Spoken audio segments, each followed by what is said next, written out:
नमस्कार दोस्तों, मैं राहुल यादव आरवीएस महाविद्यालय के ऑनलाइन प्लेटफॉर्म पे आप सबका स्वागत करता हूं। दोस्तों, हमने पिछली कक्षा में वीड के बारे में पढ़ा था, वीड मैनेजमेंट के बारे में पढ़ा था। आज हम पढ़ेंगे मेथड ऑफ हर्बिसाइड एप्लीकेशन, कैसे जो है हर्बिसाइड का उपयोग करते हैं, उसके बारे में क्या क्या प्रक्रियाएं होती हैं, उन सब चीज़ों के बारे में आज हम पढ़ेंगे। हमने पिछली 2 क्लासों में हमने वीड के बारे में पढ़ा और जाना कि वीड क्या होता है। तो आज की जो हमारी क्लास है हम उसमें देखेंगे कि मेथड ऑफ हर्बिसाइड्स एप्लीकेशन। क्या आज की जो हमारी क्लास है सिर्फ हम इसमें इतना ही पढ़ेंगे कि मेथड ऑफ हर्बिसाइड एप्लीकेशन, तो शाकनाशियों के प्रयोग की विधियाँ क्या पढ़ेंगे। आज का जो हमारा टॉपिक है शाकनाशियों के प्रयोग की विधियाँ, मेथड ऑफ हर्बिसाइड एप्लीकेशन। शाकनाशियों के प्रयोग करने के लिए कौन कौन सी विधियों का उपयोग किया जाता है, प्रयोग किया जाता है, या फिर किस विधि से शाकनाशियों का प्रयोग किया जाता है, कौन सी विधियाँ हैं, तो उसके बारे में आज हम डिस्कस करेंगे। तो सबसे पहले हम देखते हैं शाकनाशी रसायनों के प्रयोग की निम्नलिखित विधियां प्रचलित हैं। ये जो शाकनाशी रसायन होते हैं, इनको प्रयोग करने की जो विधियां हैं, कुछ निम्न विधियां हैं जिनके बारे में हम चल रहे हैं जानने। तो पहला जो है पर्णिम प्रयोग। क्या है पर्णिम प्रयोग या फिर फोलियर एप्लीकेशन? क्या है पर्णिम प्रयोग या फिर फोलियर एप्लीकेशन? इसमें है जो पहला है कि आच्छादित अथवा संपूर्ण छिड़काव। क्या आच्छादित अथवा संपूर्ण छिड़काव? संपूर्ण छिड़काव या आच्छादित, तो जैसे कि हम समझ ही रहे हैं कि संपूर्ण मतलब पूरा, संपूर्ण मतलब तो एक तरफ से छिड़काव करना, या फिर ब्लैंकेट स्प्रेइंग मेथड। सीधा या प्रत्यक्ष छिड़काव, डायरेक्ट स्प्रेइंग, सीधा जो है हर्बिसाइड्स को हमारे फसलों में डालना सीधा एकदम या प्रत्यक्ष रूप से। और आगे जो है संरक्षित छिड़काव या फिर प्रोटेक्टेड स्प्रेइंग। और जो अगला है स्थानिक उपचार या फिर स्पॉट ट्रीटमेंट। तो इसमें क्या है कि स्पॉट ट्रीटमेंट जो है स्थानिक उपचार में, ये हम सीधा पौधों का उपचार करते हैं, यानी कि सीधा शाकनाशियों का ही जो हमारे पौधे होते हैं या फिर जो हमारे शाकनाशी होते हैं उनका सीधा स्पॉट ऑन ट्रीटमेंट करते हैं। अगला जो है भूमि में प्रयोग। क्या है भूमि में प्रयोग या फिर सॉयल एप्लीकेशन? तो भूमि की सतह पर प्रयोग, सरफेस एप्लीकेशन। अगला है अधो सतह पर प्रयोग, सब सरफेस एप्लीकेशन। और जो तीसरा नंबर है मृदा धूमक या सॉयल फूमिगेंट, ये इन सब होते हैं। और अगला जो आगे देखेंगे झाड़ियों तथा वृक्षों को नष्ट करने की विधियां। क्या कैसे हम झाड़ियों को या फिर वृक्षों को कैसे नष्ट करते हैं, उनकी क्या क्या विधियां होती हैं, हम उस पर बात करते हैं। तो पहला जो है हमारा आधार उपचार। क्या है आधार उपचार या फिर बेसल ट्रीटमेंट? क्या है आधार उपचार या फिर बेसल ट्रीटमेंट। दूसरा है पर्णिम छिड़काव। क्या है पर्णिम छिड़काव या फिर फोलियर एप्लीकेशन। और उसके बाद जो है अगला है नॉच तथा कप विधि। क्या है नॉच तथा कप विधि। अगला है फ्रील विधि, परिवर्तित आधार पर उपचार, मॉडिफाइड बेसल ट्रीटमेंट, या फिर आधार भूमि उपचार या फिर बेसल सॉयल ट्रीटमेंट। शाकनाशियों के प्रयोग की अन्य विधियां या फिर other method of herbicide use. क्या शाकनाशी के प्रयोग करने की कुछ और विधियां होती हैं, जैसे कि हमने कुछ विधियों के बारे में अभी जाना। अब जो और कुछ विधियां हैं वो कौन कौन सी हैं? जार मेथड है, मोम छड़ी मेथड है, या फिर शाकनाशी पलवार हर्बिसाइड मल्चिंग विधि है। ये सब जो हैं ये विधियां होती हैं शाकनाशियों के प्रयोग की अन्य विधियां, जो है फिर कह सकते हैं कि अदर एप्लीकेशन हर्बिसाइड यूज़। जैसे कि पहले हमने पीछे कुछ पढ़ा कुछ हर्बिसाइड्स के उपयोग के बारे में और कौन कौन से एप्लीकेशंस होते हैं। यहाँ पे हमने देखा जार विधि, वैक्स बार मेथड, या फिर हर्बिसाइड मल्चिंग। और आगे हम पढ़ेंगे शाकनाशियों की मात्रा, डोसेज ऑफ क्या कहते हैं हर्बिसाइड, डोसेज ऑफ हर्बिसाइड। तो हर्बिसाइड का क्या डोज होना चाहिए, किस मात्रा में यूज़ करना चाहिए, उसकी बात करेंगे। तो शाकनाशी मात्रा को प्रभावित करने वाले कारक, फोलियर इन्फ्लुएंसिंग डोज ऑफ हर्बिसाइड। तो ये शाकनाशी मात्रा को प्रभावित करने वाले कारक। शाकनाशी की आवश्यक मात्रा बहुत से कारकों पर निर्भर करती है। क्या करती है? शाकनाशियों का जो यूज़ होता है उसकी जो मात्रा होती है, आवश्यक मात्रा, बहुत कारकों पर निर्भर करती है, जिनमें से खरपतवारों के प्रकोप की प्रवृत्ति, क्या प्रकोप है, खरपतवार जो है बहुत अधिक है या फिर कम मात्रा में है, मृदा का प्रकार, मिट्टी किस प्रकार की है, सॉइल के प्रकार, जलवायु की बात करें तो जलवायु होती है, फसल की सहनशीलता भी मैटर करता है और लागत प्रमुख कारक हैं। ये सारे कारक होते हैं शाकनाशी की मात्रा को प्रभावित करने वाले जो होते हैं कारक, ये होते हैं मृदा की प्रवृत्ति का प्रकार हो गया, जलवायु हो गई, फसल की सहनशीलता हो गई या लागत हो गई, ये सब जो है शाकनाशी की मात्रा को प्रभावित करने के प्रमुख कारक हैं। अगला हम देखेंगे खरपतवारों का प्रकोप। क्या खरपतवारों का प्रकोप या फिर खरपतवार को प्रकोप की समस्या। यदि समस्यात्मक खरपतवार सहित इसका अधिक प्रकोप हो जाता है, यानी कि ये जो खरपतवार होते हैं जब इसका बहुत अधिक प्रकोप हो जाता है तो शाकनाशियों की अधिक मात्रा का प्रयोग करना चाहिए। शाकनाशी की मात्रा का अधिक प्रयोग कब करना चाहिए? शाकनाशी की प्रयोग की अधिक मात्रा में प्रयोग उस स्थिति में करना चाहिए जब शाकनाशियों की मात्रा अधिक हो जाए या फिर शाकनाशियों का प्रकोप बहुत अधिक हो जाए तो अधिक मात्रा में यूज़ करना चाहिए। जैसे कि देखेंगे रूस में धूप के नियंत्रण के लिए, जो रूस देश में धूप के नियंत्रण के लिए 20 किलोग्राम, कितना 20 किलोग्राम प्रति हेक्टेयर की दर से डाला पान सक्रिय पदार्थ का प्रयोग किया जाता है। कितना 20 से 50 किलोग्राम प्रति हेक्टेयर धूप घास को नष्ट करने के लिए। गेहूं, जौ और जई में यदि खरपतवारों की संख्या 100 पौधे पर मीटर से भी कम हो तो शाकनाशी की मात्रा में 33% की कमी की जा सकती है। कितना? शाकनाशी की मात्रा में 33% की कमी की जा सकती है अगर 100 पौधे पर मीटर से कम हो। तब कौन सी स्थिति में? 100 पौधे जो है पर मीटर से कम हो तो शाकनाशी की मात्रा में 33% की कमी आ जाती है। वहीं अगला देखेंगे मृदा का प्रकार, सॉयल टाइप। तो मृदा के कोलाइड कणों पर शाकनाशी चिपक जाते हैं। क्या होता है? जो मृदा होते हैं, मृदा के कोलाइड कणों पर शाकनाशी चिपक जाते हैं और कार्य नहीं कर पाते हैं। क्या होते हैं? ये शाकनाशी सही से कार्य नहीं कर पाते हैं। काली मिट्टी में यदि क्ले की मात्रा अधिक हो, किस मिट्टी में? काली मिट्टी में। कह रहा है यहाँ पे कि काली मिट्टी में अगर क्ले की मात्रा अधिक हो या फिर मृदा में जीवाश्म अधिक हो, क्या हो? काली मिट्टी में या तो क्ले की मात्रा अधिक हो या फिर मृदा में जीवाश्म की मात्रा बहुत अधिक हो, तो इस अवस्था में शाकनाशी का अधिक मात्रा में प्रयोग करना चाहिए। ज्वार की बात करें, ज्वार की फसल में, तो ज्वार की फसल में खरपतवार को नियंत्रित करने के लिए क्या? ज्वार की फसल में खरपतवार को नियंत्रित करने के लिए हल्की मृदा में, क्या? हल्की मृदा में अगर ज्वार की हम खेती कर रहे हैं उसमें अगर खरपतवार है तो उसमें क्या करेंगे कि हम उसको नियंत्रण करने के लिए हल्की मृदा में एट्राजीन 0.5 किलोग्राम प्रति हेक्टेयर, एट्राजीन 0.5 किलोग्राम प्रति हेक्टेयर की दर से छिड़काव करेंगे, सक्रिय पदार्थ के रूप में डालना होगा। जबकि भारी मृदा की बात करें, हल्की मृदा में आधा किलो यानी कि 0.5 किलोग्राम प्रति हेक्टेयर, वहीं भारी मृदा की बात करें तो 1 किलोग्राम प्रति हेक्टेयर। कितना? 1 किलोग्राम प्रति हेक्टेयर की मात्रा का प्रयोग करना पड़ता है। 1 किलोग्राम प्रति हेक्टेयर की मात्रा में प्रयोग करना पड़ता है। वहीं आगे देखेंगे जलवायु, कि जलवायु किस प्रकार से प्रभावित करती है शाकनाशियों के। तो जलवायु के कारकों का शाकनाशी की सक्रियता पर प्रभाव पड़ता है। क्या होता है? जो जलवायु होती है उसका बहुत प्रभाव पड़ता है शाकनाशियों की सक्रियता पर। तो इसमें मुख्य रूप से तापमान और मृदा नमी सबसे प्रमुख है। क्या है? तापमान और मृदा नमी। जो तापमान और मृदा नमी होते हैं ये खरपतवारों को या फिर खरपतवारों के लिए बहुत सक्रियता या फिर सक्रिय प्रभाव डालते हैं।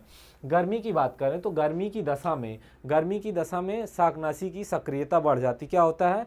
जब गर्मी का मौसम होता है या फिर गर्मी की जब दशा होती है तो उस टाइम शाकनाशी जो होते हैं, शाकनाशियों की सक्रियता बढ़ जाने से उष्ण देशों में कम मात्रा में डाली जाती है। क्या होती है? उष्ण या गर्म देश जो होते हैं वहाँ पे कम डाले जाते हैं। उष्ण देशों में एट्राजीन की आवश्यकता 0.5 से 1 किलोग्राम प्रति हेक्टेयर सक्रिय पदार्थ के रूप में आवश्यक है। कितना? आधा किलो से 1 किलो। कितना? आधा किलो से 1 किलोग्राम एट्राजीन, क्या आधा किलो से 1 किलोग्राम एट्राजीन प्रति किलोग्राम प्रति हेक्टेयर की दर से सक्रिय पदार्थ के रूप में आवश्यक होता है। लेकिन वही ठंडे देशों की बात करें तो ठंडे देशों में ये जो इसकी मात्रा है या फिर डोजेज है, जो एट्राजीन का हम डोज जो यूज़ करेंगे, तो ठंडे प्रदेशों में या ठंडे देशों में वहाँ पे 2 से 4 किलोग्राम प्रति हेक्टेयर हो जाती है। कितना? 2 से 4 किलोग्राम प्रति हेक्टेयर हो जाती है। जिन क्षेत्रों में गर्मी वाले मौसम में या गर्म क्षेत्रों में एट्राजीन खरपतवारों को जो है रोकने के लिए, बढ़ने के लिए, उन पे नियंत्रण पाने के लिए एट्राजीन गर्म क्षेत्रों में 1 से आधा से 1 किलो, वही ठंड क्षेत्र की बात करें, ठंडी के मौसम में या ठंडे क्षेत्रों में, तो वहाँ पे 2 से 4 किलोग्राम प्रति हेक्टेयर एट्राजीन का यूज़ करते हैं। शाकनाशी के प्रयोग का समय, time of application of herbicide, यानी कि शाकनाशियों के प्रयोग करने का क्या टाइम होता है, हर्बिसाइड के उपयोग करने का क्या टाइम होता है, हम उसकी बात कर रहे हैं। तो खरपतवार के प्रभावी नियंत्रण के लिए, खरपतवारों पर प्रभावी ढंग से अगर नियंत्रण पाना है या नियंत्रण के लिए शाकनाशियों का प्रयोग शाकनाशी का प्रयोग समय बहुत महत्वपूर्ण है। किस समय पे हम शाकनाशी का प्रयोग कर रहे हैं, किस समय पे, वो जो है खरपतवारों के प्रभावी नियंत्रण पर बहुत अधिक महत्वपूर्ण भूमिका निभाता है। कि कौन सा ऐसा टाइम होता है कि पौधे कि उस टाइम पे हम जो है अपने शाकनाशियों में जो खरपतवार होते हैं उनमें शाकनाशी डालें और हमारे जो है वो जल्दी से ख़त्म हो जाए। समय शाकनाशी के गुणों, जैसे कि वैशिकता, उसमें विशिकता कितनी है, घुलनशीलता और वाष्पशीलता पर निर्भर करता है। कौन कौन से कारक होते हैं शाकनाशियों के प्रयोग का? तो जैसे घुलनशीलता हो गया, वाष्पशीलता हो गया, वैशिकता हो गया, ये सारे कारक निर्भर करते हैं। प्रति खेत में प्रयोग, एप्लीकेशन ऑफ फॉलो लैंड। तो जो प्रति खेत होते हैं, प्रति खेत का मतलब ये होता है कि वे क्षेत्र या फिर वे खेत जहाँ पे हमने एक फसल लेने के बाद कुछ टाइम के बाद हमने अपने खेतों में दोबारा से नई फसल लेना हो या थोड़े टाइम के लिए खेत को खाली छोड़ देना, तो उस दशा में हम अपने खेत को प्रति खेत कहते हैं। बोने से कुछ दिन अथवा माह पूर्व शाकनाशी का खेत में प्रयोग करना, प्रति खेतों में प्रयोग करना कहते हैं। क्या कहते हैं? किसी भी फसल को बोने से पहले शाकनाशियों का प्रयोग करना, अपने खेतों में शाकनाशियों का प्रयोग करना प्रति प्रयोग कहलाता है या प्रति खेत में शाकनाशी प्रयोग करना कहलाता है। इसमें आवश्यक शाकनाशी की अधिक मात्रा में डालकर समस्या मूलक खरपतवार जो प्रॉब्लमेटिक वीड्स होते हैं उन पे नियंत्रण पाया जा सकता है। और ऐसे कौन कौन से होते हैं? जैसे कि दूब हो गया, मोथा हो गया, इनके नियंत्रण के लिए फसल रहित खेतों में शाकनाशियों का प्रयोग किया जाता है। जैसे कि शीत देशों में इन घासों का नियंत्रण के लिए जो ठंडे क्षेत्र होते हैं, उन ठंडे क्षेत्रों में दूब घास या फिर मोथ घास पर नियंत्रण पाने के लिए 4.5 से 8 किलोग्राम पर हेक्टेयर एट्राजीन का प्रयोग करते हैं। कितना? 4.5 से 8 किलोग्राम प्रति हेक्टेयर की दर से एट्राजीन का प्रयोग करते हैं। मक्का में अधिक उपज मिलती है। इन शाकनाशियों के प्रयोग के पूर्व यह ध्यान रखना चाहिए, जब हम किसी भी या फिर इन शाकनाशियों का प्रयोग करते हैं तो उस टाइम हमें ये ध्यान रखना चाहिए कि शाकनाशी का प्रभाव कितने समय तक रहता है और इसके पश्चात फसल की बुआई करनी चाहिए। कि शाकनाशी का जो, अगर हम प्रति लैंड में शाकनाशी का प्रयोग कर रहे हैं तो हमें इस बात का विशेष ध्यान रखना चाहिए कि हम शाकनाशी का जब प्रयोग कर रहे हैं तो उस टाइम पे कितना टाइम तक शाकनाशी प्रभावशाली होगा या प्रभावी होगा, उसके पश्चात ही हम बुआई करेंगे, उसके बाद ही फसल की बुआई करेंगे। बुआई से पहले प्रयोग, प्री प्लांट एप्लीकेशन, मृदा में सक्रिय शाकनाशियों को बोने से, क्या मृदा में सक्रिय शाकनाशियों को बोने से 2 से 3 दिन पहले बुआई से पहले प्रयोग करते हैं। क्या कहते हैं? 2 से 3 दिन बुआई के पहले प्रयोग करते हैं बुआई से या फिर प्री प्लांट एप्लीकेशन की दशा में ऐसा करते हैं कि हम बुआई से पहले शाकनाशियों का उपयोग करते हैं। जबकि शाकनाशी रसायन फसल के पौधों के लिए घातक होते हैं। जो शाकनाशी रसायन होते हैं वो फसल के लिए काफ़ी घातक भी होते हैं। जैसे वाष्पशील शाकनाशी जैसे हो गया फ्लोरोक्लोरीन, ट्राइफ्लोरीन को वाष्पीकरण रोकने के लिए मृदा में मिला दिया जाता है। क्या होता है कि इसका वाष्पीकरण होता है, जब धूप होती है तो वाष्पीकरण होकर निकल जाता है, तो इससे बचने के लिए हम क्या करते हैं, इसको मिट्टी में मिला देते हैं।